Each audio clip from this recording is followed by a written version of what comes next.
delegation was about 300 people. 2 months later, January the 7th, China reports the coronavirus outbreak in Wuhan. January the 21st through the 24th was the 2020 annual World Economic Forum gathering in Davos. So the rich guys were back in Davos again in January of this year.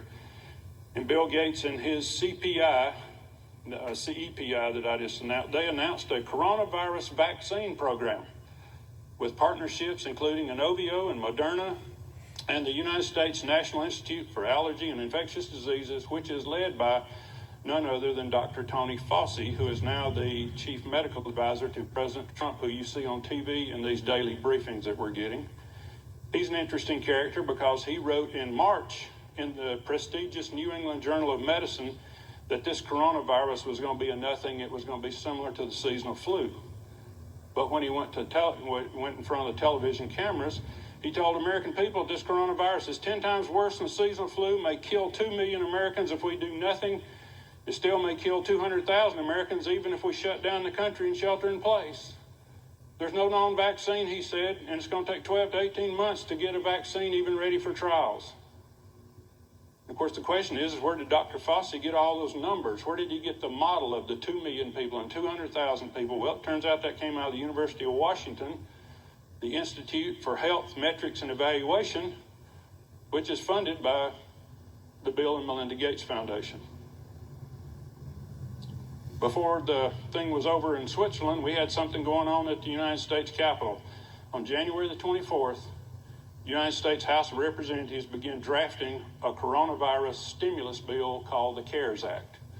Yes, the money that you got this past week and deposited into your account actually started the legislative process on January the 24th, which as Americans, we didn't even know there was such a thing as a coronavirus till March, but somebody knew. So somebody in Congress knew it well enough to know that we were going to need relief, and they started a bill back on January the 24th. By the way, January the 24th is also the same time that the Senate was getting an ultra-secret briefing about this, and our new Senator, Kelly Loeffler, all of a sudden started having some changes made to her investment strategy on Wall Street. January the 30th, the United Nations World Health Organization officially launches a worldwide public health emergency for what they call a novel coronavirus. Even though at that time there was only 150 cases in the world, nevertheless, they knew it was going to be an emergency. By the way, novel means newly discovered, means never seen before, means COVID-19 didn't just come crawling out of the woods. Kind of makes you wonder, where did it come from? January 31st, President Trump orders a travel ban on anyone traveling from China.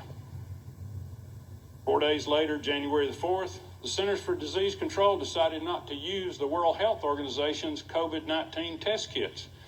They didn't think they were good enough, that we had to come up with our own. So CDC made their own test, and they were defective. Had to pull them all off the market. CDC got out some new tests by the end of February, but then there were backlogs taking 1 to 2 weeks for people to find out whether they had it or not. By the way, you may not remember this about my resume, but before the Lord rearranged my life, I was planning on being a doctor. I was a pre-med major at the University of North Georgia College, majored in biology, minored in chemistry. So I went to the CDC website and looked at those test instructions, see what all was involved in doing a coronavirus test. And listen to this. This is a quote from the CDC website. A positive COVID-19 test does not rule out bacterial infections or co-infections with other viruses. Even COVID-19 may not even be the definite cause of the disease. Still, report all positive cases to CDC. Now, in layman terms, what that means is a patient may actually be sick with seasonal flu or pneumonia or PD